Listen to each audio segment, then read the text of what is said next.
warahmatullahi wabarakatuh. Waalaikumsalam warahmatullahi wabarakatuh. Yang terhormat Kepala SD Negeri Ngaglik Ibu Tanara Fauzati SPDSD, yang saya hormati Bapak Ibu Guru SD Negeri Ngaglik sebagai peserta diseminasi budaya positif. Sebelum acara dimulai, perkenankan saya untuk membacakan susunan acara sebagai berikut. 1. Pembukaan. 2. Menyanyikan lagu Indonesia Raya dan Mars Purworejo. 3. Sambutan guru senior. 4. Penyampaian materi. 5. Refleksi. 6. Penutup. Acara yang pertama yaitu pembukaan.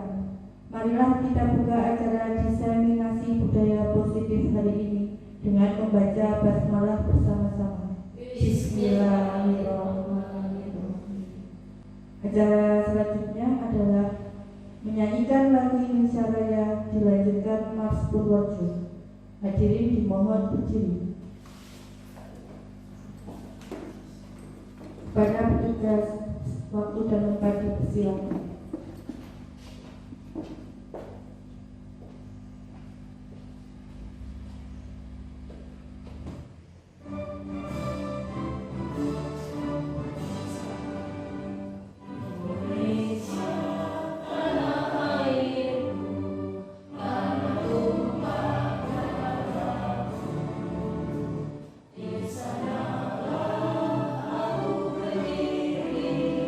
Dari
dimohon duduk kembali.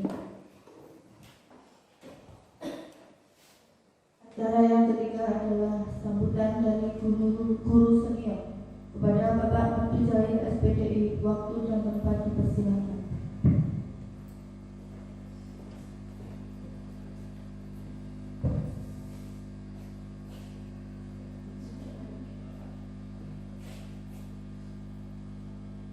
Assalamualaikum warahmatullahi wabarakatuh. Alhamdulillah, bismillah, alhamdulillah, salatu wassalamu ala rasulillah Sayyidina Muhammadin wa ala alihi wa sahbihi wa wala hawla quwata illa billah, amma ba'd. Terhormat Ibu Tamala Fauzati SPDSD selaku Kepala Sekolah SD Negeri Nagri, Bapak dan Ibu Guru yang saya hormati, pertama marilah kita panjatkan puja dan puji syukur kehadirat Allah Subhanahu wa Ta'ala atas limpahan rahmat, taufik, hidayah, inayah juga ridhonya. Pada kesempatan hari ini kita dapat bertemu, berkumpul di ruang ini dalam acara diseminasi budaya positif SD Negeri Nagri dalam keadaan lancar, sehat afiat, tidak ada suatu apapun. Marilah rasa syukur kita ikrarkan bersama bilisan dan membaca kalimat tahmid. Alhamdulillahirabbil alamin. Salawat salam semoga tercurah kepada junjungan kita, Nabi besar kita, Nabi Muhammad sallallahu alaihi wasallam. Semoga syafaatnya terlimpah untuk kita semua dunia dan akhirat. Allahumma amin. Saya selaku guru senior menyampaikan beberapa hal kaitannya dengan acara diseminasi budaya positif SD Negeri Nagri dari guru penggerak. Yang pertama, sangat senang dan mendukung program-program dari guru penggerak, dan tentunya banyak sekali manfaat yang bisa kita rasakan dan juga manfaat untuk peserta didik kita. Dan semoga program-program dari guru penggerak lancar dan berjalan terus, yang membawa manfaatan bagi dunia pendidikan khususnya dan bermanfaat untuk nusa bangsa dan negara. Terima kasih. Demikian sambutan dari saya selaku guru senior, dan dari awal sampai akhir banyak kesalahannya, mohon untuk dimaafkan yang seterus-terusnya. Dan saya akhiri, Assalamualaikum warahmatullahi wabarakatuh. Waalaikumsalam warahmatullahi wabarakatuh. Diucapkan terima kasih kepada Bapak Menteri Jalil SPDI. Acara selanjutnya adalah penyampaian materi kepada Ibu Tamala Fauzati SPDSD. Waktu dan tempat dipersilakan.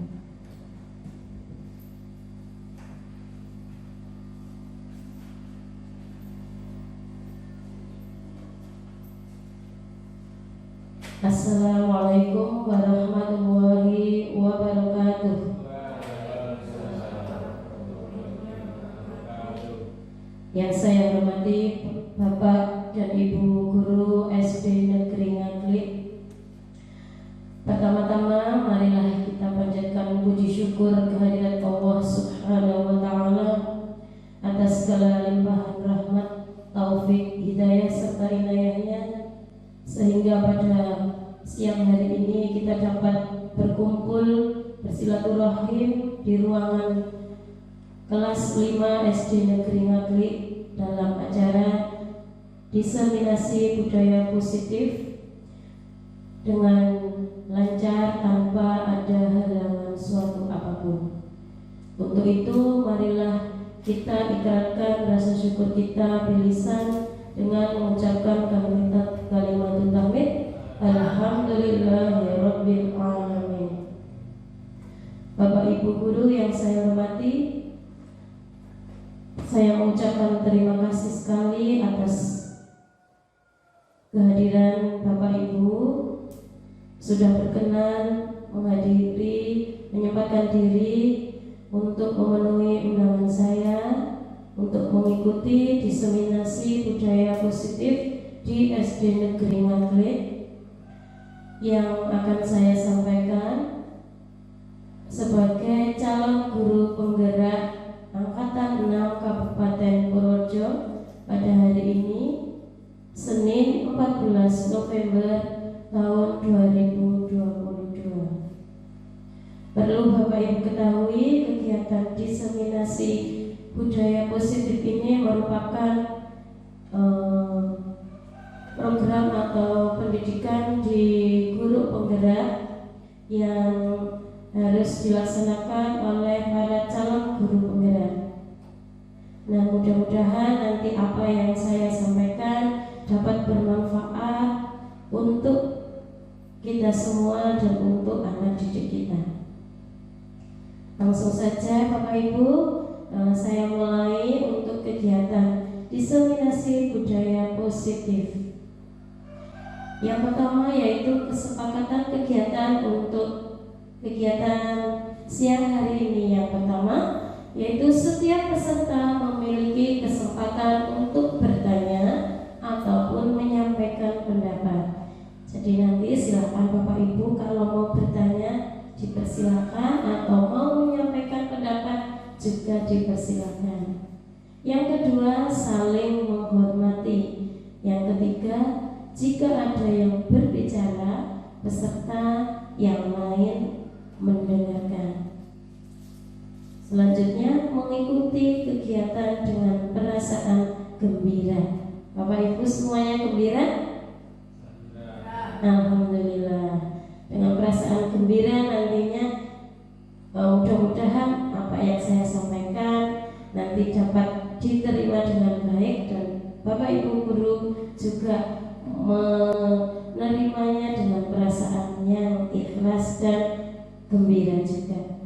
Untuk selanjutnya, tujuan kegiatannya yang pertama, mendapatkan pemahaman baru tentang konsep budaya positif di lingkungan sekolah yang berpihak pada murid. Nah, di sini Bapak Ibu ditekankan itu yang berpihak pada murid. Selanjutnya, memahami konsep disiplin positif untuk menciptakan murid dengan profil pelajar Pancasila. Selanjutnya, memahami peran kita sebagai guru untuk membangun budaya positif dengan menerapkan konsep disiplin positif dalam berinteraksi dengan murid.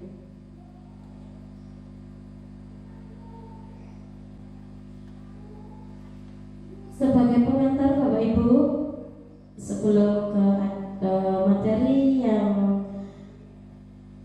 inti yaitu budaya positif, menurut filosofis pendidikan Ki Hajar Dewantara, tujuan pendidikan adalah menuntun segala kekuatan kodrat yang ada pada anak-anak agar mereka mencapai keselamatan dan kebahagiaan yang setinggi-tingginya, baik sebagai manusia maupun anggota masyarakat. Nah, menurut filosof pendidikan Ki Hajar Dewantara ini, sekolah itu diibaratkan sebagai tempat persemaian benih-benih kebudayaan.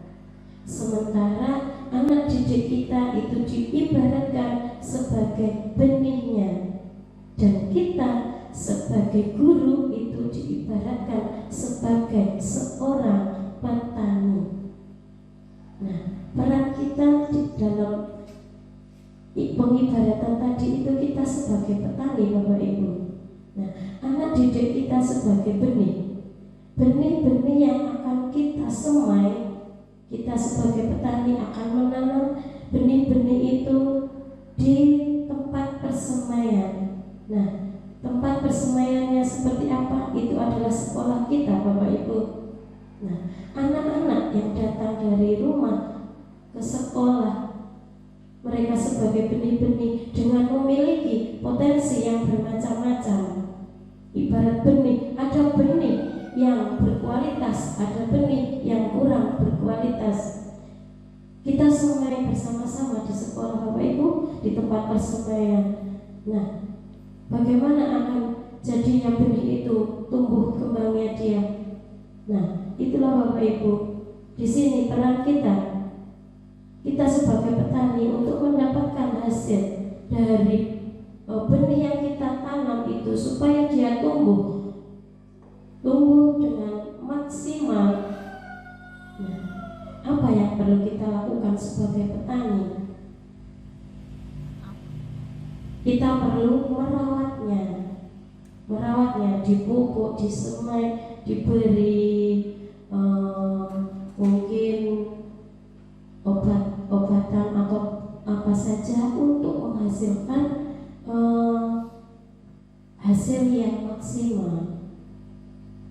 Perlu perawatan, Bapak Ibu. Nah, di sini kita juga, di sini sebagai guru kita untuk menghasilkan anak didik kita yang bisa maksimal potensinya, kita harus bisa bagaimana caranya agar anak didik kita yang beragam potensinya itu nanti dapat berkembang dengan maksimal di sekolah sebagai tempat tadi kalau benih adalah tempat persemaiannya. Benih yang baik jika disemai tanpa perawatan, maka hasilnya kira-kira akan baik atau tidak, Bapak Ibu?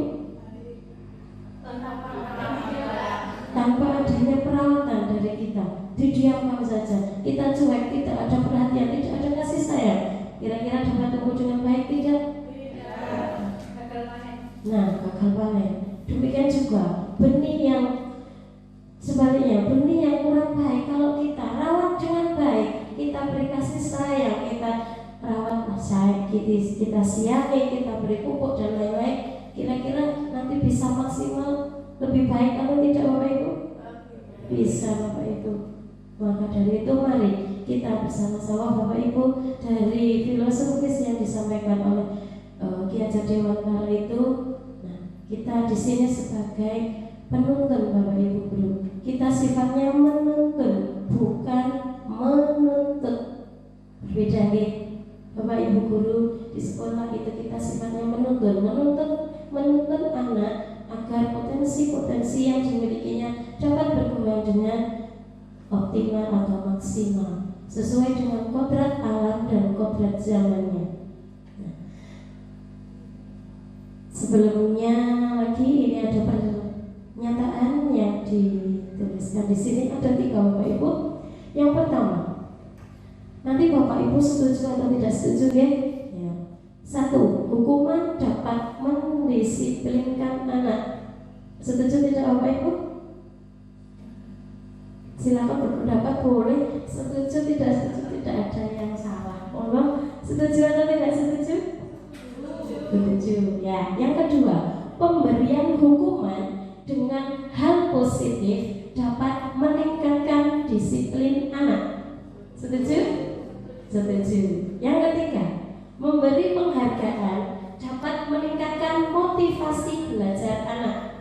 Setuju? Setuju semuanya, Bapak Ibu? Ya.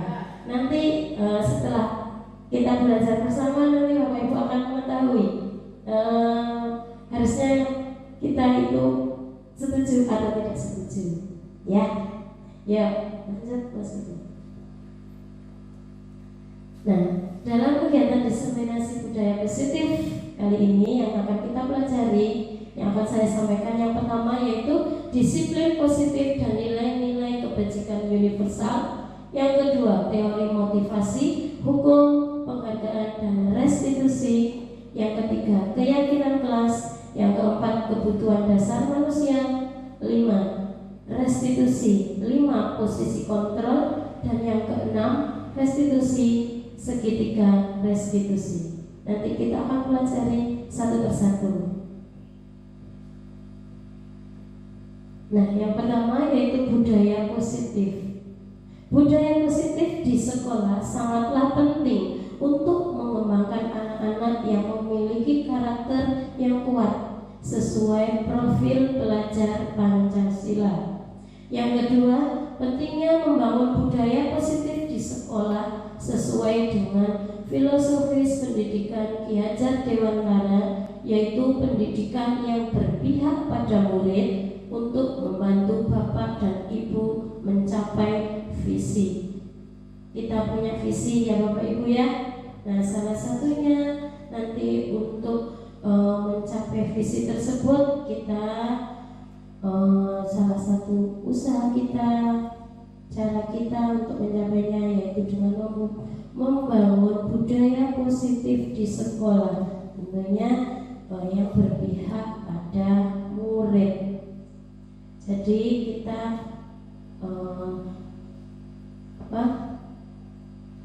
yang kita pembelajaran kita ataupun visi dari kita itu berpihak kepada murid, seperti itu ya Bapak Ibu.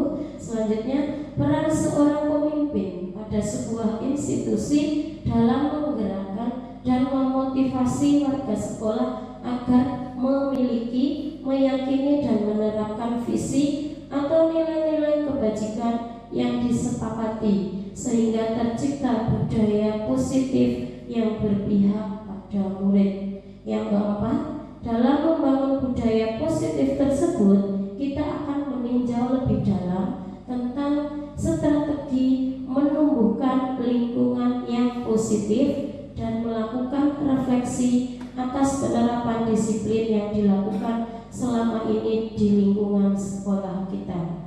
Jadi Bapak Ibu, dalam membangun budaya positif ini kita akan meninjau lebih dahulu tentang strategi kita menumbuhkan lingkungan yang positif terlebih dahulu. Nah, selanjutnya kita merefleksi bagaimana penerapan disiplin positif di lingkungan kita selama ini. Nah, selanjutnya yang pertama, disiplin positif dan nilai-nilai kebajikan universal. Nanti akan kita pelajari yaitu makna disiplin positif, penerapannya, terus pentingnya memilih dan menentukan nilai-nilai kebajikan, dan makna kontrol berdasarkan teori kontrol Dr. William Glasser. Sekarang kita aktivitas dulu Bapak Ibu, silakan nanti berpasangan dua-dua ya. Bu Nurul bisa sama Bu Deni, pas ya? Ya dua-dua monggo. Nah nanti satu berperan menjadi A, yang satu berperan menjadi B. Yang A, apa yang harus dilakukan A? Tugas A adalah mengepakkan salah satu tangan Anda. Nah, salah satu bayangan Bapak Ibu mengepas sebuah benda yang sangat beragam. Sementara yang satunya yang B berusaha membuka dengan sekuat tenaga bagaimanapun caranya, entah mau memarahi, mau menawari uang. Ya.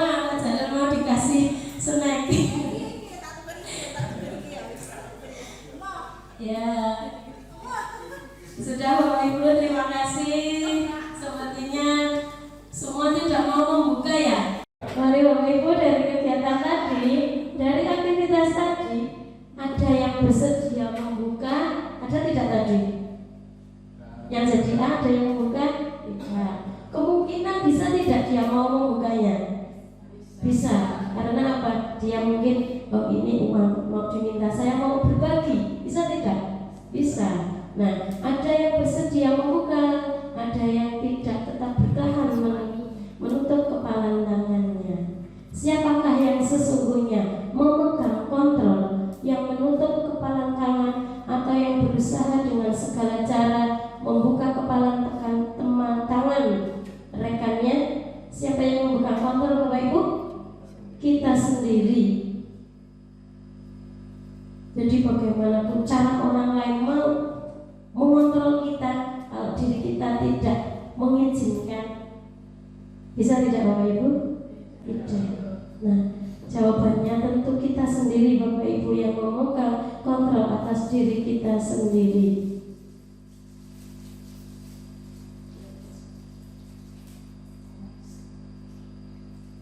Selanjutnya saya akan menyampaikan miskonsepsi tentang makna kontrol. Nah, seringkali itu terjadi miskonsepsi ya, konsep-konsep kita yang masih belum betul. Nah, di sini psikiater dan pendidik Dr. William Glasser dalam kontrol teorinya dia meluruskan beberapa miskonsepsi tentang kontrol seperti yang sudah tadi kita aktivitas tadi ya Bapak Ibu. Nah, miskonsepsi yang pertama itu ilusi guru mengontrol murid. Nah, ilusi kita Bapak Ibu guru ketika mengontrol murid. Yang kedua, ilusi bahwa semua penguatan positif, efektif dan bermanfaat. Nah, penguatan yang kita berikan kepada peserta didik kita itu ilusi di sini menyatakan adalah bermanfaat. Nah, nanti kita belajar lebih lanjut. Yang ketiga, ilusi bahwa kritik dan membuat orang merasa bersalah dapat menguatkan karakter.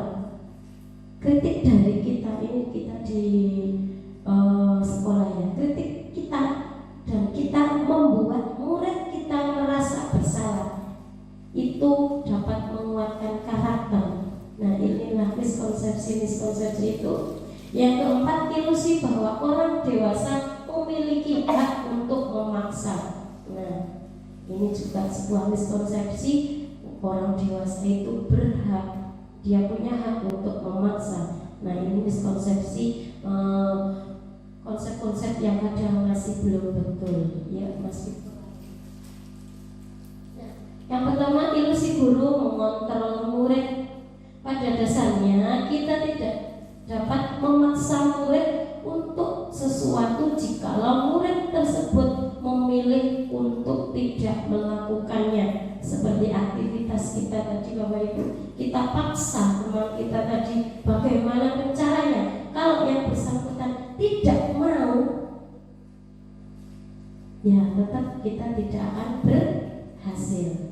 Nah, seperti itu juga Bapak Ibu, ketika kita dihadapkan kepada anak didik kita. Yang kedua, walaupun tampaknya guru sedang mengontrol perilaku murid, hal demikian terjadi karena murid sedang mengizinkan dirinya dikontrol. Nah, di sini nih, ketika kita tampak sedang mengontrol murid, nah pada dasarnya mereka mengizinkan dirinya untuk kita kontrol. Saat itu bentuk kontrol guru menjadi kebutuhan dasar yang dipilih murid tersebut. Nah, ini dari diri murid sendiri. Teori kontrol menyatakan bahwa semua perilaku memiliki tujuan, bahkan terhadap perilaku yang tidak disukai. Selanjutnya, ilusi bahwa semua penguatan positif, efektif dan bermanfaat. Nah, itu ilusi kita, kadang berpikiran seperti itu ya Bapak Ibu ya. Kita memberikan penguatan positif. Nah, tujuannya apa? Ya untuk memberikan ada manfaat yang baik. Nah, sekarang kita simak bersama-sama. Penguatan positif atau bujukan adalah bentuk-bentuk kontrol. Segala usaha untuk mempengaruhi murid agar mengulangi suatu perilaku tertentu adalah suatu usaha untuk mengontrol murid tersebut. Dalam jangka waktu tertentu, kemungkinan murid tersebut akan menyadarinya dan mencoba untuk menolak rujukan kita, atau bisa jadi murid tersebut menjadi tergantung pada pendapat sang guru untuk berusaha. Jadi akan menimbulkan ketergantungan kalau kita itu memberikan penguatan. Selanjutnya, ilusi bahwa kritik dan membuat orang lain merasa bersalah dapat menguatkan karakter. Nah, kita memberikan kritik dan kita membuat orang lain merasa bersalah. Nah, di sini kita di sekolah terhadap anak didik kita membuat anak didik itu merasa bersalah. Intinya seperti itu Bapak Ibu. Nah, menggunakan kritik dan rasa bersalah untuk mengontrol murid menuju pada identitas gagal. Jadi kalau kita itu membuat murid itu merasa bersalah, intinya murid itu salah, dia merasa bersalah, itu nanti menuju ke identitas gagal. Mereka belajar untuk merasa buruk tentang diri mereka. Mereka menilai diri mereka buruk. Nah, saya tidak bisa dibanggakan, saya tidak bisa membuat Bapak Ibu guru senang ataupun apa. Tergantung apa yang kita ucapkan. Nanti kita membuat mereka merasa bersalah apa. Kadang kala sulit bagi guru untuk mengidentifikasi bahwa mereka sedang melakukan perilaku ini, karena seringkali guru cukup menggunakan suara halus untuk menyampaikan pesan negatif. Selanjutnya, ilusi bahwa orang dewasa memiliki hak untuk memaksa. Nah, orang dewasa berpikiran, kalau saya orang dewasa, saya punya hak untuk memaksa. Nah, itu sebuah ilusi Bapak Ibu. Nah, banyak orang dewasa yang percaya bahwa mereka memiliki tanggung jawab untuk membuat murid-murid berbuat hal-hal tertentu. Apapun yang dilakukan dapat diterima. Apapun yang dilakukan dapat diterima selama ada sebuah kemajuan berdasarkan sebuah pengukuran kinerja. Pada saat itu pula orang dewasa akan menyadari bahwa perilaku memaksa tidak akan efektif untuk jangka waktu panjang, dan sebuah hubungan permusuhan akan terbentuk. Nah, jadi Bapak Ibu, kita meskipun kita memang orang dewasa, kita tidak memiliki hak untuk memaksa, karena dengan memaksa tadi nanti untuk jangka waktu panjangnya berakibat tidak baik, tidak efektif, seperti itu Bapak Ibu. Selanjutnya, makna disiplin. Disiplin berasal dari bahasa Latin disciplina yang berarti belajar. Bapak Ibu, ketika kita mendengar kata disiplin, apa yang terlintas dalam pikiran Bapak Ibu? Apa Bapak Ibu? Disiplin. Segala sesuatunya tepat waktu. Ya, tepat waktu. Apalagi? Konsisten. Tertib aturan. Ada lagi? Ya.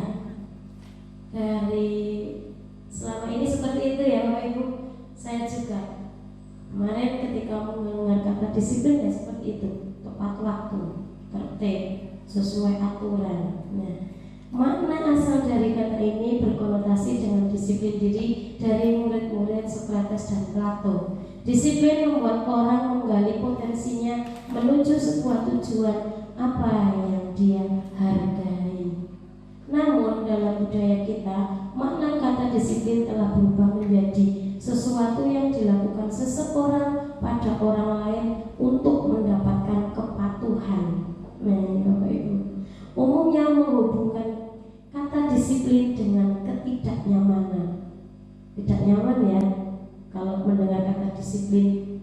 Kemarin-kemarin disiplin, terus kita tidak nyaman. Bukan dengan apa yang kita hargai atau pencapaian suatu tujuan mulia. Nah, ini yang sebenarnya selama ini Bapak Ibu ya. Selanjutnya nilai-nilai kebajikan universal. Nilai-nilai ini merupakan payung besar dari sikap dan perilaku kita, atau nilai-nilai ini merupakan fondasi kita dalam berperilaku. Nilai-nilai kebajikan adalah sifat-sifat positif manusia yang merupakan tujuan mulia yang ingin dicapai setiap individu. Nah, ini namanya nilai-nilai kebajikan. Nah, nilai-nilai kebajikan itu di sini ada profil pelajar Pancasila. Nilai-nilai kebajikan yang ingin dicapai oleh setiap anak Indonesia kita kenal dengan profil pelajar Pancasila. Ada berapa dimensi Bapak Ibu? 6 ya. Beriman, bertakwa kepada Tuhan Yang Maha Esa dan berakhlak mulia, mandiri, bernalar kritis, berkebinekaan global, gotong royong dan kreatif. Penerapan disiplin positif, menciptakan lingkungan yang positif. Setiap warga sekolah dan pemangku kepentingan perlu saling mendukung, menghayati dan menerapkan nilai-nilai kebajikan yang telah disepakati bersama. Jadi untuk menciptakan lingkungan yang positif itu kita tidak bisa sendiri-sendiri Bapak Ibu. Kita perlu kolaborasi, kita harus bersama-sama dengan siapa saja, warga sekolah, pemangku kepentingan atau stakeholder itu. Kita harus saling mendukung, menghayati dan menerapkannya bersama-sama. Tujuan mulia dari penerapan disiplin positif, kenapa harus kita menerapkan disiplin positif? Agar terbentuk murid-murid yang berkarakter, berdisiplin, santun, jujur, peduli, bertanggung jawab, dan merupakan pembelajar sepanjang hayat sesuai dengan standar kompetensi lulusan yang diharapkan.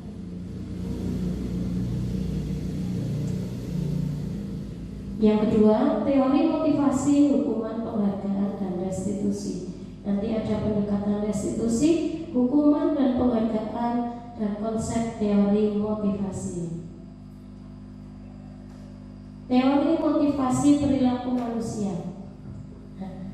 Motivasi kita, motivasi itu ada dua macam Bapak Ibu, motivasi eksternal dan internal. Motivasi yang eksternal itu yang berasal dari luar, sementara yang internal adalah motivasi yang tumbuh dari dalam diri kita sendiri. Nah, alasan kita untuk melakukan sesuatu itu kan motivasi ya Bapak Ibu. Yang pertama, alasannya itu apa? Untuk menghindari ketidaknyamanan atau hukuman, atau untuk mendapatkan imbalan dari orang lain atau institusi, atau untuk menghargai diri sendiri. Misalkan kita sebagai guru, kalau saya mau berangkat pagi biar tidak terlambat, alasannya, nah itu motivasi. Kalau motivasi yang pertama misalkan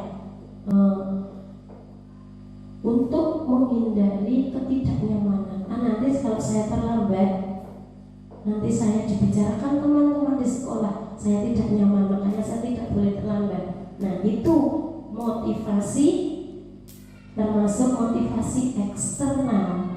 Yang kedua juga untuk mendapatkan imbalan dari orang lain. Misalkan ya seperti tadi, saya supaya tidak terlambat. Nanti kalau saya tidak terlambat, nanti saya mendapatkan penilaian yang baik dari kepala sekolah. Nah itu juga eksternal, motivasi eksternal. Sementara yang internal untuk menghargai diri sendiri.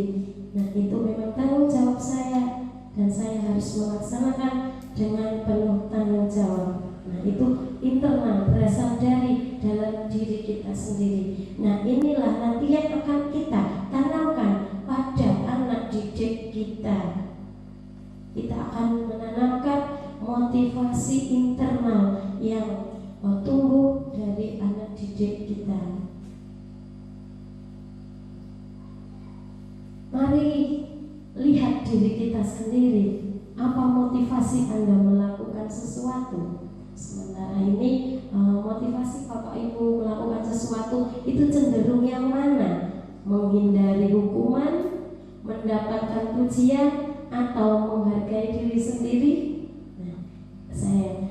Silakan berefleksi sendiri Bapak Ibu. Ya lanjut Mas Ibu. Dihukum oleh penghargaan, dihukum oleh penghargaannya.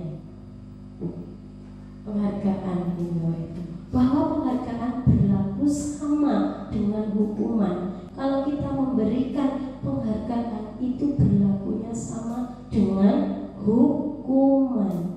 Dalam arti meminta atau membujuk seseorang melakukan sesuatu untuk memenuhi suatu tujuan tertentu dari orang yang meminta atau membujuk.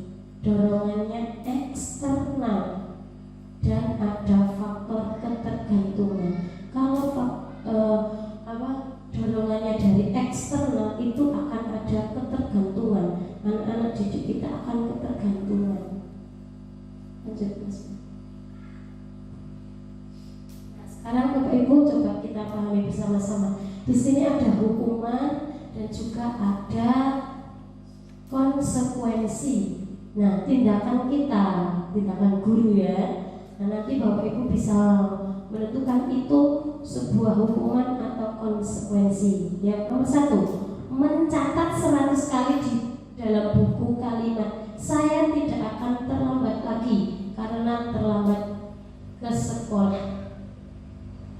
Kira-kira ini hukuman atau konsekuensi? Hukuman atau konsekuensi? Hukuman. Yang kedua, lari mengelilingi lapangan basket 2 kali karena terlambat hadir di sekolah. Hukuman. Yang ketiga, murid diminta untuk push up 15 kali karena tidak menggunakan topi saat upacara. Hukuman. Menggantikan kertas tugas teman yang telah dicoret-coret. Konsekuensi. Membersihkan tumpahan air di meja tulis karena tersenggol pada saat belajar. Konsekuensi. Murid disuruh untuk tidak mengenakan sepatu seharian karena tidak menggunakan sepatu hitam di sekolah. Hukuman. Yang ketujuh, lari mengelilingi lapangan basket 2 kali karena terlambat 10 menit saat pelajaran olahraga. Hukuman. Ya, kita lihat bersama-sama Bapak Ibu. Nah, tadi dari nomor 1 sampai 7 ada yang belum sama dengan itu ya. Yang nomor berapa Bapak Ibu? 7. Nah, kenapa itu konsekuensi? Karena itu adalah mengelilingi lapangan basket 2 kali itu ketika pelajaran olahraga Bapak Ibu. Jadi sudah kegiatan pemanasan dalam olahraga. Bapak Ibu sudah paham ya cara hukuman dan konsekuensi. Selanjutnya, hukuman atau konsekuensi. Nah, yang pertama itu hukuman. Sesuatu yang menyakitkan harus terjadi. Kalau kita memberikan hukuman pasti akan menyakitkan. Ini betul Bapak Ibu. Membuat anak sakit fisik maupun hatinya untuk jangka waktu lama. Anak-anak itu memorinya sangat tajam Bapak Ibu, akan tersimpan diingat terus.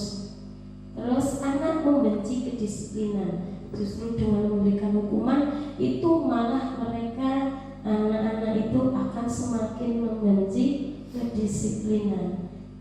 Hukuman itu berupa paksaan, mendorong anak menyakiti diri sendiri, konsep diri yang buruk, anak belajar untuk menyembunyikan kesalahan.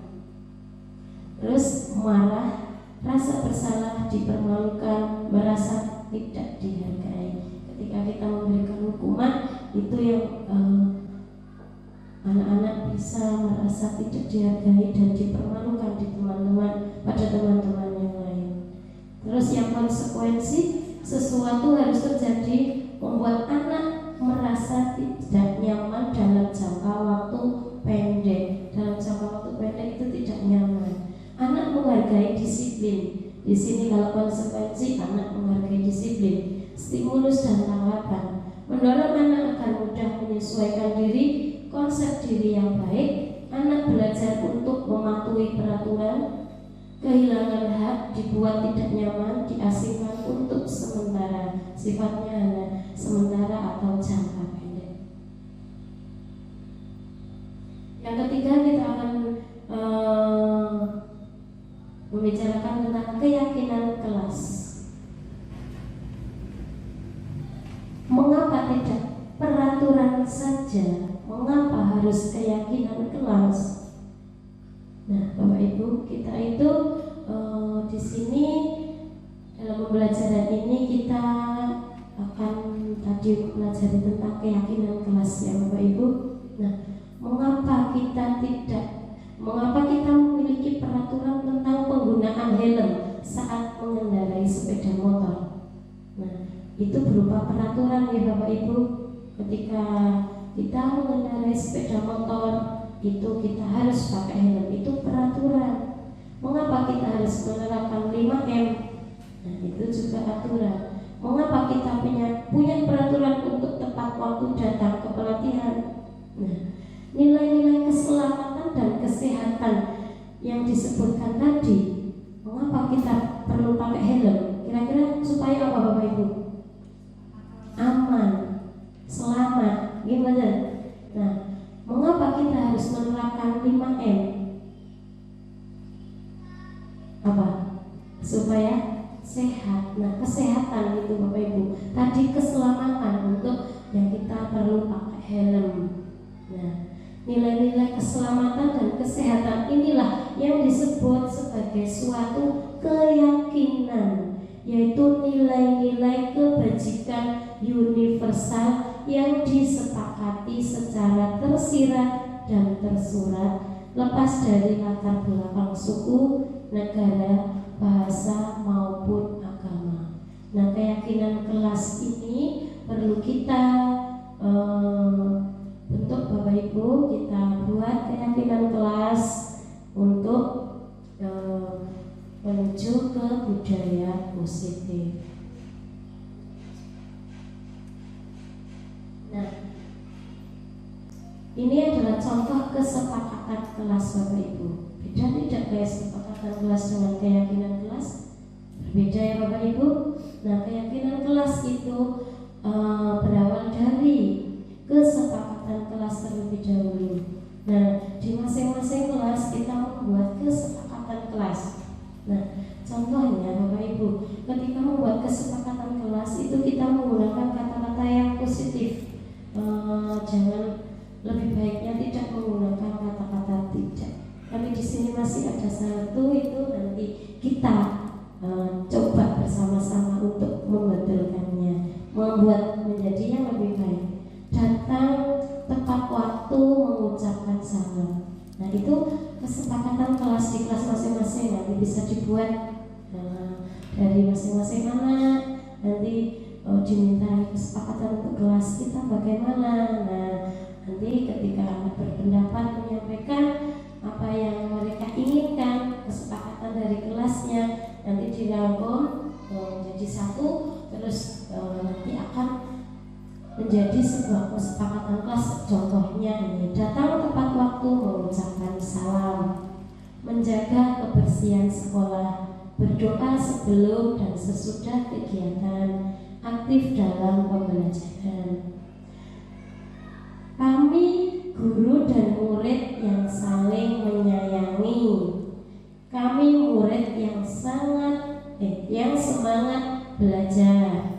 Kami murid yang peduli dengan teman-teman. Nah, ini kami tidak berkata-kata kasar pada teman. Intinya baik atau tidak Bapak Ibu? Inti dari kalimat kami tidak berkata-kata kasar pada teman, baik tidak? Baik, tetapi penggunaan kata dalam penulisan kesepakatan kelas itu menggunakan kata tidak. Nah, kita berhalus lagi, misalnya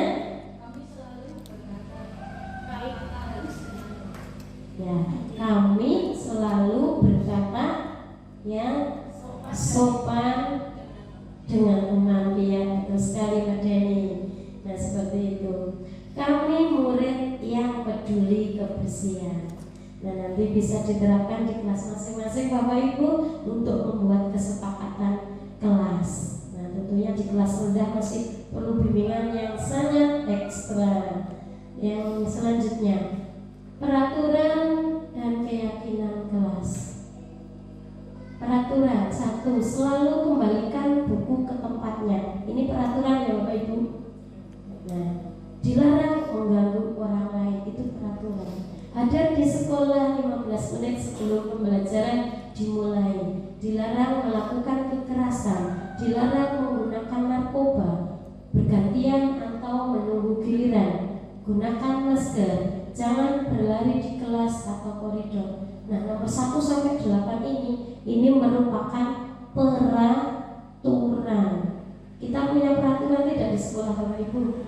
Punya. Nah, seperti itu juga misalnya. Nah, seperti apa keyakinan kelasnya? Ya, Mas Buku.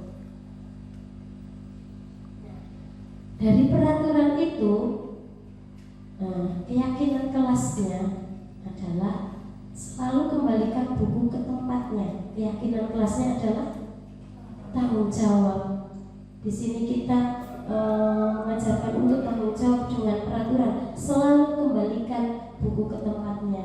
Disinilah penanaman rasa tanggung jawab. Keyakinan kelasnya tanggung jawab. Dilarang mengganggu orang lain. Keyakinan kelasnya menghormati orang lain. Hadir di sekolah 15 menit sebelum pembelajaran dimulai. Keyakinan kelas menghormati orang lain atau bisa saja berkomitmen. Dilarang melakukan kekerasan. Nah, ini keyakinan kelasnya adalah keselamatan. Seperti tadi contoh ketika memakai helm, itu keyakinannya adalah untuk keselamatan. Juga ini untuk menghormati orang lain. Dilarang menggunakan narkoba. Keyakinannya adalah kesehatan. Bergantian atau menunggu giliran, itu menghormati orang lain atau juga bisa bersabar. Gunakan masker. Keyakinan kita adalah akan kesehatan dan keselamatan. Jangan berlari di kelas atau koridor. Ini adalah keselamatan dan juga keamanan. Yang keempat yaitu kebutuhan dasar manusia. Kebutuhan dasar manusia ada 5 Bapak Ibu. Kaitannya di sini kita harus memahami kebutuhan dasar di sekolah adalah kebutuhan dasar anak didik kita. Yang pertama yaitu bertahan hidup, kebutuhan kasih sayang dan rasa diterima. 3, kebutuhan akan penguasaan. 4, kebebasan dan kesenangan.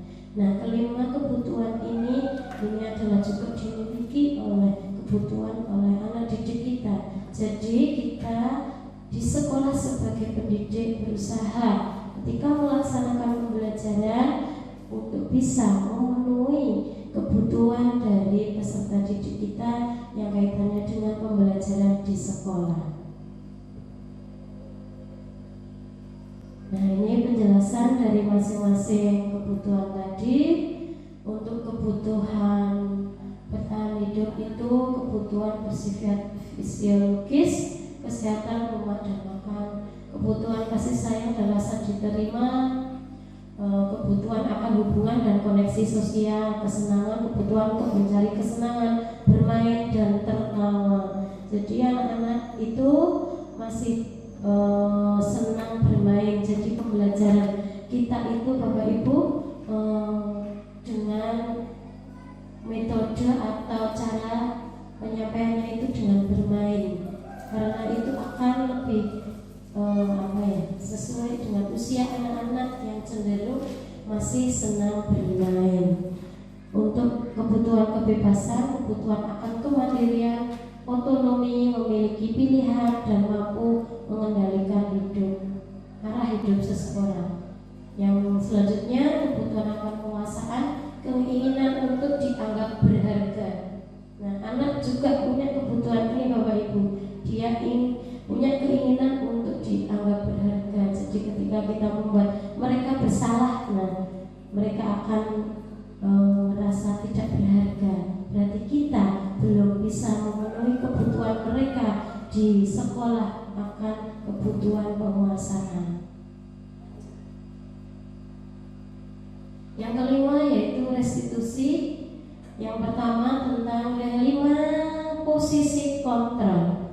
Restitusi adalah proses menciptakan kondisi bagi murid untuk memperbaiki kesalahan mereka sehingga mereka bisa kembali pada kelompok mereka dengan karakter yang lebih kuat. Di sini Bapak Ibu menciptakan kondisi bagi murid untuk memperbaiki kesalahan. Jadi anak didik kita misalkan melakukan suatu kesalahan. Nah, di sini kita menerapkan 5 posisi kontrol untuk memperbaiki kesalahan mereka, menciptakan kondisi bagi murid untuk memperbaiki kesalahan sehingga nantinya dia akan kembali ke mana? Pada kelompok mereka, pada teman-temannya dengan karakter yang lebih kuat. Tidak minder, tidak merasa dihargai, tidak merasa dipermalukan seperti itu Bapak Ibu. Tapi mereka dengan karakter yang lebih kuat. Restitusi adalah proses kolaboratif yang mengajarkan murid untuk mencari solusi untuk masalah dan membantu murid berpikir tentang orang seperti apa yang mereka inginkan dan bagaimana mereka harus memperlakukan orang lain. Jadi ini proses kolaboratif Bapak Ibu.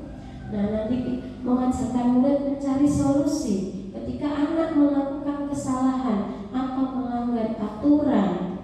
Nah, kita mencari membantu mereka untuk mencari solusi, bukan dengan cara memberi hukuman, tapi kita berusaha mencarikan solusi untuk mereka sehingga mereka dapat menyelesaikan permasalahan yang dilakukan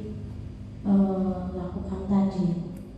9 ciri restitusi. Yang pertama bukan untuk menebus kesalahan, namun untuk belajar dari kesalahan.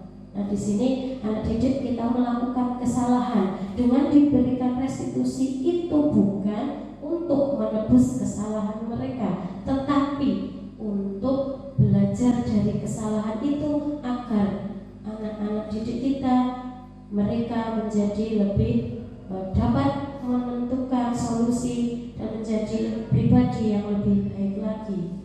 Yang selanjutnya memperbaiki hubungan, tawaran bukan paksaan. Restitusi menuntun untuk melihat ke dalam diri. Restitusi mencari kebutuhan dasar yang mendasari tindakan. Restitusi diri adalah cara yang paling baik. Restitusi fokus pada karakter, bukan tindakan. Jadi yang akan kita tuju adalah karakter yang terbentuk pada diri anak didik kita, Bapak Ibu. Yang berikutnya restitusi fokus pada solusi. Kita mengajarkan, mengarahkan, membantu anak untuk mencari solusi dari kesalahan yang telah ia lakukan. Restitusi mengembalikan murid yang berbuat salah pada kelompoknya, sehingga anak-anak tersebut yang telah melakukan kesalahan atau melanggar aturan dia akan kembali kepada kelompoknya dengan karakter yang lebih kuat lagi. Nah, 5 posisi kontrol guru. Kita di sini sebagai guru, Bapak Ibu, ada 5 macam posisi kontrol. Nah, yang pertama itu adalah menghukum. Yang kedua, membuat orang merasa bersalah. Yang ketiga, posisi kita sebagai teman-teman untuk kepada peserta didik kita. Ini semua adalah kita kontrol kita kepada anak didik kita. Yang keempat adalah posisi pemantau atau pemonitor. Yang kelima yaitu posisi manajer.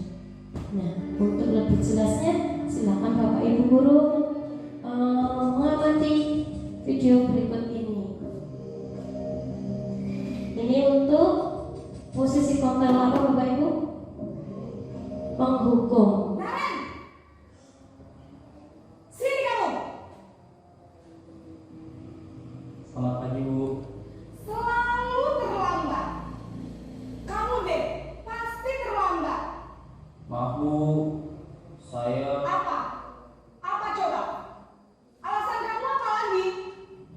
Kapan sih kamu tidak terlambat? Malas sekali ya kamu jadi anak. saya Dasar pemalas.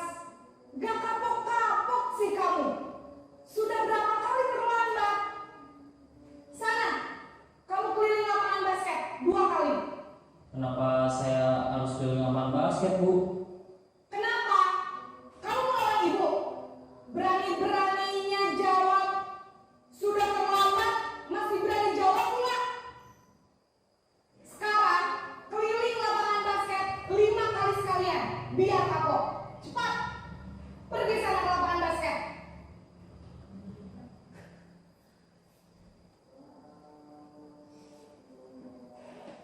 Dari video tadi Bapak Ibu, untuk posisi penghukum.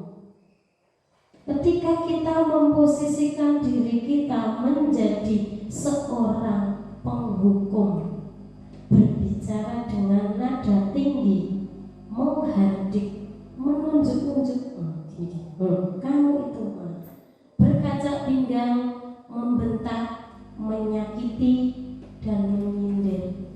Nah, hukuman ini bisa bersifat verbal atau fisik. Nah, dengan kita memposisikan diri kita sebagai posisi penghukum, itu ada dampaknya Bapak Ibu. Pertama, murid menjadi pemberontak, pendendam. Dia tidak menyukai guru atau mata pelajaran yang diapu oleh guru tersebut. Itu untuk posisi kontrol penghukum. Nah, yang kedua, kita lanjutkan untuk posisi pembuat merasa bersalah. Jadi kita membuat anak didik kita merasa bersalah.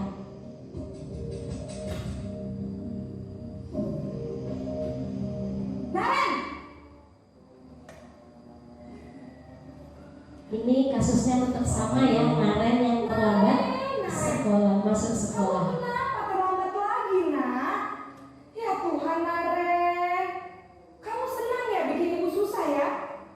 Kalau kamu terlambat lagi, nanti ibu yang ditegur bapak kepala sekolah, nak. Disangka ibu tidak bisa membina kamu. Duh, gimana ini? Maaf, Bu. Duh, Gusti Naren. Kamu suka ya kalau ibu tegur bapak kepala sekolah? Terus, sekarang ibu harus tulis apa ini di buku absen? Ini kamu sudah sering terlambat loh. Ibu harus apa coba? Maaf, Bu. Maaf sekali. Ya sudah, lain kali jangan bikin ibu susah lagi ya, nak ya. Ibu tidak akan kuat lagi kalau kamu gini terus. Bisa jantungan kalau ibu tegur bapak kepala sekolah. Sana cepat ke kelas. Maaf ya, Bu. Maaf sekali.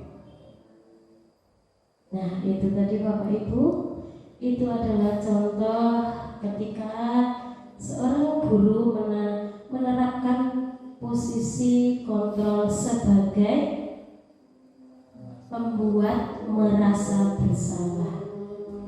Jadi guru membuat anak didik yang melakukan kesalahan atau melanggar aturan mereka menjadi merasa bersalah. Nah, suara cenderung melembut dibandingkan dengan tadi yang penghukum. Nah, ini suaranya cenderung melembut, tenang, namun kata-katanya menyalahkan murid. Guru akan menyatakan hal-hal yang merasa kesalahan ada pada murid dengan membuat guru menderita. Seperti tadi, apa kamu tidak kasihan? Nanti bu guru ditegur sama kepala sekolah, nanti dimarahin atau diapa.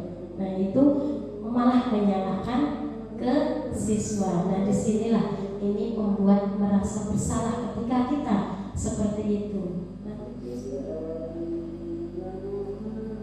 Nah, dampaknya ketika kita memposisikan diri kita dalam posisi pembuat merasa bersalah, bersalah. Nantinya membuat murid merasa bersalah dan ini merupakan identitas gagal. Murid akan menyimpan emosi negatifnya tersebut dalam dirinya, maka disimpan. Rendah diri dan menarik diri dari lingkungan. Nah, ini contohnya Bapak Ibu. Selanjutnya kita akan mengamati video ketika posisi kontrol, posisi teman. Bisa diamati Bapak Ibu perbedaannya.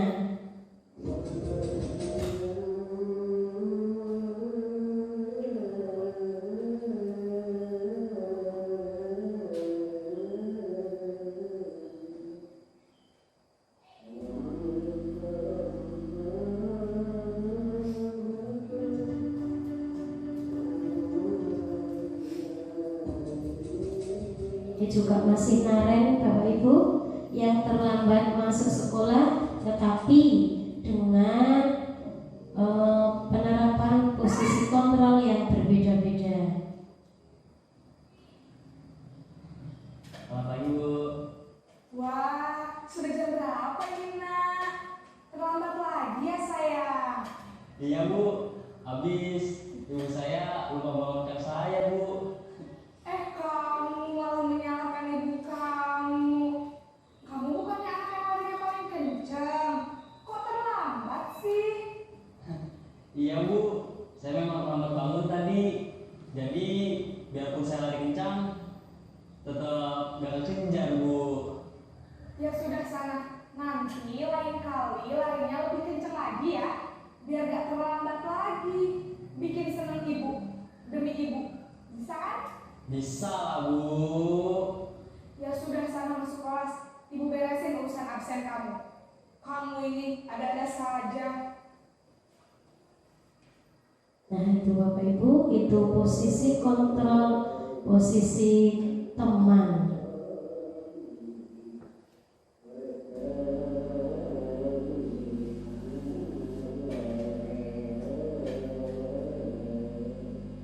Nah, ketika kita memposisikan diri kita dalam posisi teman, itu suara guru akan ramah, cenderung bersenda gurau untuk menghangatkan suasana. Dampaknya murid akan senang, aman dan akrab dengan guru. Tercipta identitas sukses atau berhasil. Dorongan masih bersifat eksternal. Murid akan bergantung pada satu orang. Nah, di sini akan terbentuk ketergantungan Bapak Ibu. Murid tidak akan mandiri dan tidak bisa berpikir untuk diri sendiri. Nah, seperti tadi kata-kata dari gurunya, demi ibu. Nah, itu contoh-contoh dari kata-kata yang diucapkan ketika kita memposisikan diri kita sebagai dalam posisi teman. Selanjutnya kita simak video berikutnya, yaitu tentang dalam posisi pemantau atau monitor. Masih Naren juga Bapak Ibu.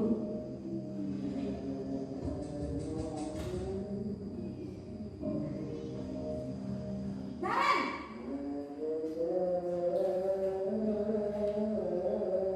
Selamat pagi Bu. Naren, apa peraturan sekolah kita tentang jam berapa kita harus masuk sekolah, nak? Kita harus di sekolah jam 7 Bu. Iya betul, sekarang sudah jam 7.20. Naren sudah tahu konsekuensinya jika terlambat hadir. Paham Bu, saya harus tinggal kelas pas jam istirahat selama 20 menit. Iya benar, konsekuensinya demikian. Jadi nanti jam 9.30 pas istirahat, kamu harus tinggal di kelas, kerjakan tugas tambahan untuk ketertinggalan kamu, ya? Baik Bu. Nah, itu tadi Bapak Ibu, guru memposisikan dirinya dalam posisi kontrol, pemantau atau pemonitor. Nah, seorang pemantau bersuara datar, tidak emosional, tidak bersenda gurau, ataupun menggunakan suara tinggi. Tercipta identitas diri positif atau berhasil. Pemantau perlu senantiasa memantau. Pada saat murid diberikan sanksi, maka guru pun harus mengawasi. Dampaknya, murid akan menghitung konsekuensi dan hadiah tanpa memahami sepenuhnya nilai kebajikan yang dituju. Tidak sepenuhnya mandiri. Nah, di sini murid-murid belum mandiri Bapak Ibu dengan kita menerapkan posisi pemantau. Selanjutnya kita amati video yang kelima, yaitu posisi kontrol manager. Kasusnya masih sama Bapak Ibu, Naren yang terlambat masuk sekolah.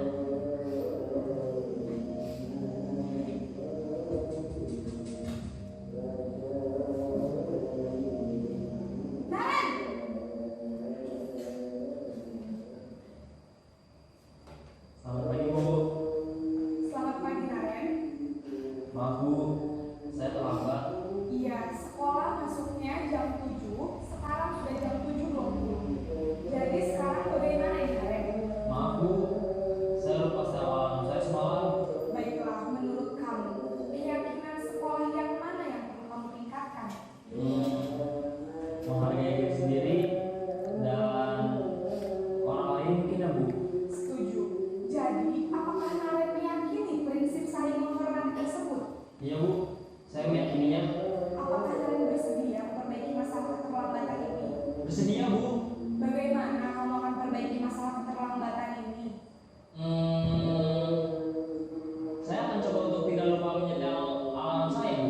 Baik, kalau Naren lupa menyetel alarm di rumah, ada orang yang kira-kira bisa bantu mengingatkan tidak? Ada Bu, kakak saya, Kak Emma. Ada lagi selain Kak Emma? Selain Kak Emma, ada ibu saya. Baik, jadi yang mengingatkan Naren adalah Kak Emma dan ibu kamu ya? Kira-kira akan mulai setel alarm kapan nih Naren? Setelah pulang sekolah, akan segera saya lakukan. Baik, jadi Naren akan setel alarm untuk bangun besok pagi dan akan diingatkan oleh kakak dan ibunda Naren ya. Ada lagi yang mungkin perlu dilakukan Naren agar tidak terlambat bangun lagi. Tidak ada Bu. Baik Naren, terima kasih untuk kerjasama kamu. Sekarang kamu perlu kembali ke kelas untuk belajar. Baik Bu, terima kasih. Nah, itu tadi Bapak Ibu video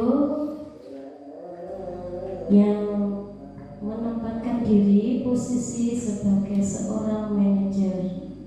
Nah, ketika kita memposisikan diri kita sebagai posisi manajer, suara manajer netral, tidak emosional, tidak terlalu ramah, dan tidak bernada tinggi. Tercipta identitas positif atau berhasil. Guru akan tulus mengajukan pertanyaan-pertanyaan bermakna untuk membuka pikiran murid. Guru membimbing murid untuk memecahkan masalahnya sendiri. Jadi kita memberikan pertanyaan-pertanyaan bermakna. Kita tanyakan keyakinan kelas, keyakinan sekolah mana yang perlu ditingkatkan dari kesalahan yang telah dilakukan. Kita berikan pertanyaan agar siswa atau anak didik kita yang melakukan kesalahan agar bisa mencari solusinya sendiri. Seperti itu Bapak Ibu, dan dampaknya adalah murid akan mandiri, percaya diri, dan dapat memecahkan masalahnya sendiri. Nah, dari 5 posisi kontrol tadi Bapak Ibu, menurut Bapak Ibu yang paling ideal adalah posisi kontrol yang mana Bapak Ibu? Ada 5 ya Bapak Ibu. Yang pertama penghukum, pembuat merasa bersalah, teman, pemantau atau pemonitor. Yang kelima manajer. Yang paling paling ideal yang kita lakukan adalah yang manajer. Ya, betul sekali Bapak Ibu. Nah, selanjutnya adalah restitusi, yaitu segitiga restitusi. Nah, dalam kita menangani seperti tadi kita ada dengan menggunakan posisi kontrol tadi, kita juga menggunakan segitiga restitusi Bapak Ibu. Ketika ada anak didik kita yang melakukan kesalahan atau melanggar aturan, nah ini ada 3 tahapan berdasarkan teori kontrol. Yang pertama, langkah-langkahnya yaitu kita menstabilkan identitas, validasi tindakan yang salah. Yang ketiga, menanyakan keyakinan.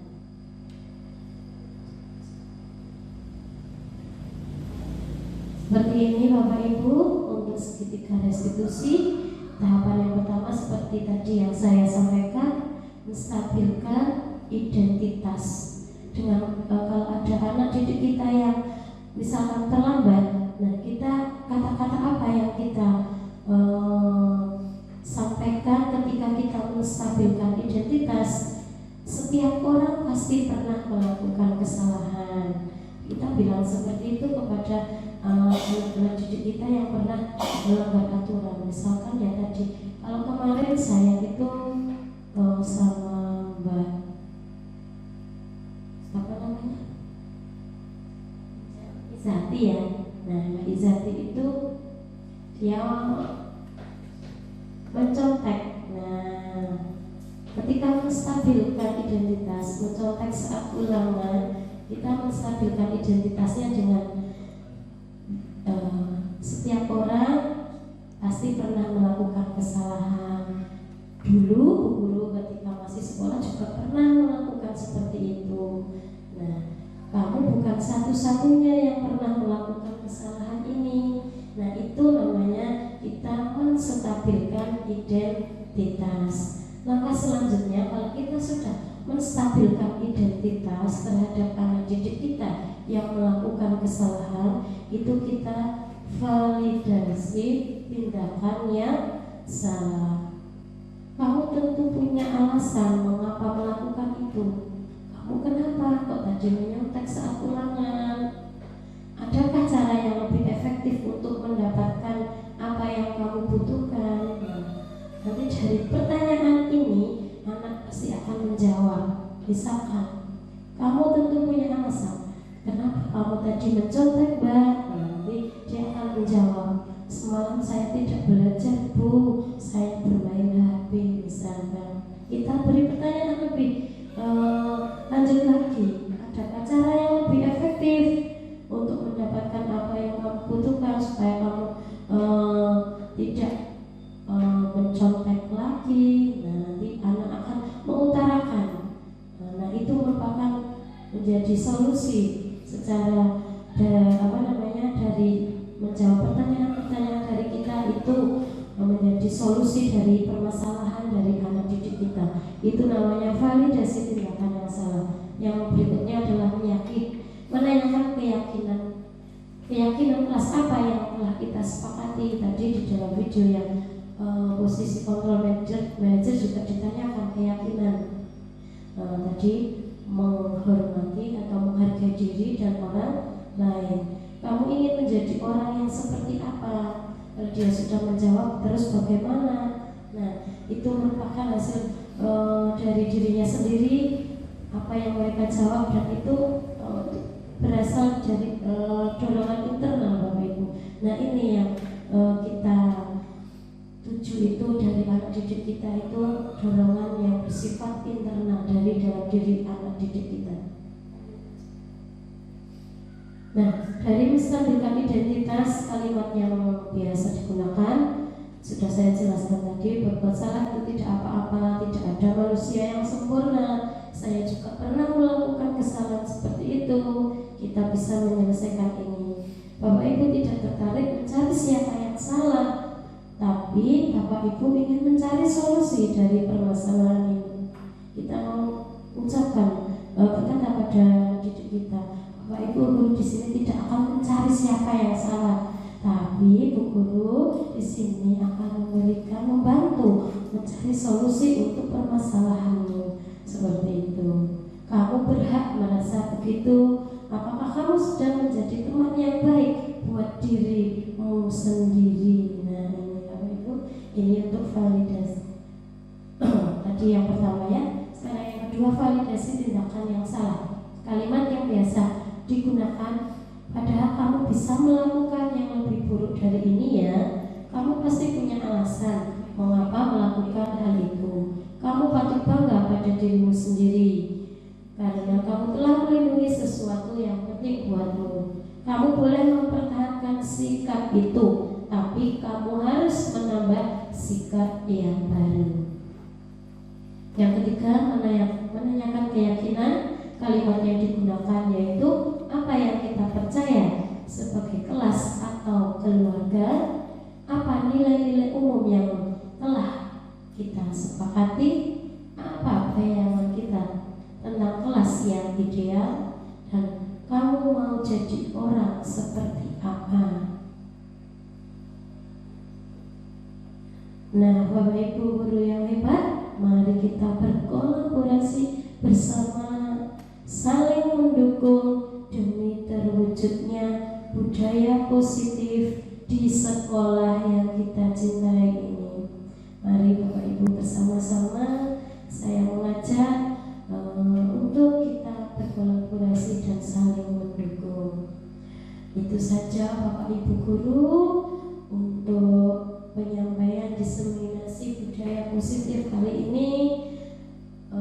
Saya langsung beri kesempatan jika mungkin ada yang mau bertanya atau menyampaikan pendapat, silakan.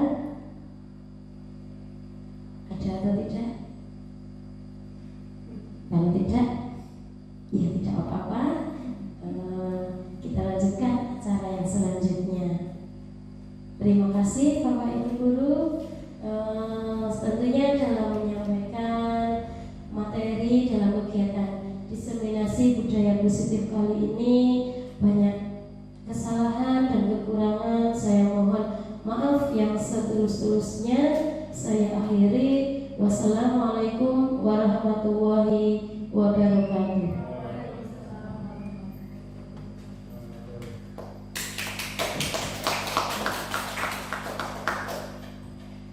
Ucapkan terima kasih kepada Ibu Tanara dari SPDSD. Acara selanjutnya adalah refleksi. Terima kasih Bu Nurul. Untuk acara refleksi, mohon dari Bapak Ibu guru nanti untuk menyampaikan refleksi dari apa yang sudah saya sampaikan, merefleksikan diri masing-masing dari Bapak Ibu guru selama ini dengan materi yang tadi sudah saya sampaikan. Sebelumnya saya akan merefleksikan diri terlebih dahulu, nanti dilanjut dengan Bapak Ibu guru yang lain. Bapak Ibu guru, jujur sebelum saya mempelajari modul atau materi tentang budaya positif ini, terutama tadi dalam 5 posisi kontrol, itu saya belum menerapkan, melaksanakan menjadi seorang posisi manajer. Saya masih pernah menjadi berperan sebagai posisi penghukum, pernah menjadi menempatkan diri saya dalam posisi membuat merasa bersalah, itu juga pernah. Saya pernah bilang anak-anak, karena anak-anak itu tidak memperhatikan ketika di les malah bermain terus. Saya pernah sempat bilang, anak-anak kalian itu tidak kasihan apa sama bu guru? Bu guru itu sudah menyempatkan diri sore-sore kesini mau mengajar kalian, tapi kalian malah seperti itu. Nah, itu pernah saya lakukan Bapak Ibu. Dan yang lain lagi juga, posisi sebagai teman, posisi sebagai pemantau itu juga pernah saya lakukan. Nah, dengan mempelajari modul atau materi budaya positif ini, saya berusaha untuk bisa memposisikan diri saya untuk menjadi seorang manajer, dan juga dalam memberikan, dulu itu sering juga memberikan hukuman. Insya Allah setelah mempelajari materi ini tidak akan lagi memberikan hukuman baik secara fisik maupun verbal. Terima kasih Bapak Ibu, silakan. Setelah mendengar tadi paparan dari Ibu Tana Lampungsari, memang benar, saya juga pernah melakukan seperti itu di kelas 1, yaitu anak-anak yang tidak memperhatikan, tidak mendengarkan apa yang diajarkan oleh saya. Saya pernah bilang kalau nggak mau mendengarkan ibu silakan pindah ke PAUD lagi. Terus itu merupakan jenis-jenis penghukum ya, penghukum.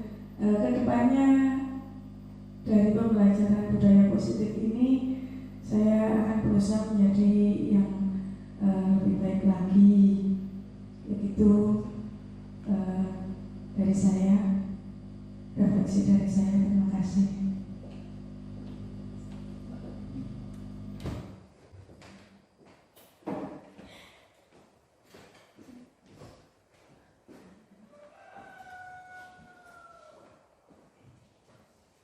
Ya, adanya tentang diseminasi tentang budaya positif dan adanya 5 posisi kontrol guru. Ya, saya sendiri jujur biasanya di nomor 1, 2, dan 4 karena sudah diberi diseminasi. Semoga saya bisa menjadi yang nomor 5, yaitu sebagai manajer, yaitu untuk mencari solusi, bukan mencari siapa yang salah atau siapa yang akan dihukum. Itu saja yang dapat saya terima selama diseminasi ini. Terima kasih. Terima kasih Bapak Ibu atas refleksinya.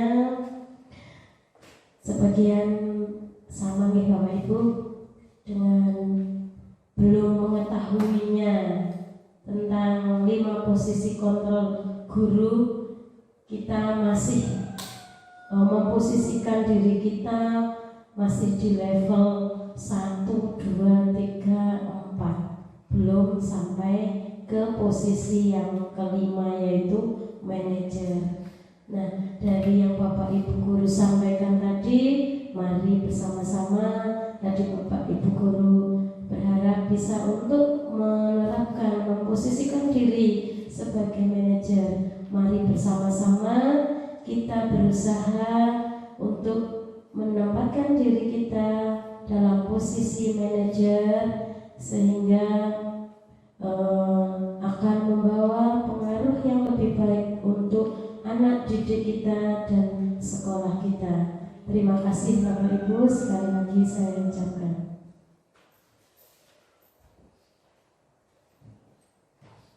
Tibalah pada acara